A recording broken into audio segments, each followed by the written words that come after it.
podcasts, different shows here and there. Are you seeing, and you don't have to throw anybody under the bus. Again, these are controversial questions I like to ask.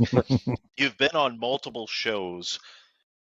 Are there any topics that are being discussed like this on other shows that you have been on, or are they kind of just staying off of the third rails? They're not really touching on that. And this is no dig on them, because trust me, I was there where I couldn't say anything. I had a podcast while I was a cop. Stupid idea, but I did it.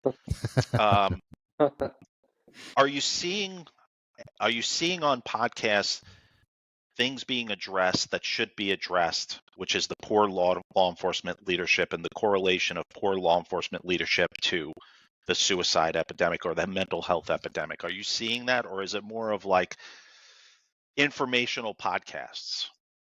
So I've been on probably over 70 podcasts all over the world.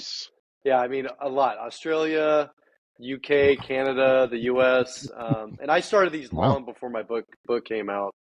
But to answer your question, I would say less than 1% of all podcasts are really getting down to the real issues. But here's the issue, to be frank with you, because I think, first of all, many people are still working in the industry, and so they're not going to talk about this stuff openly.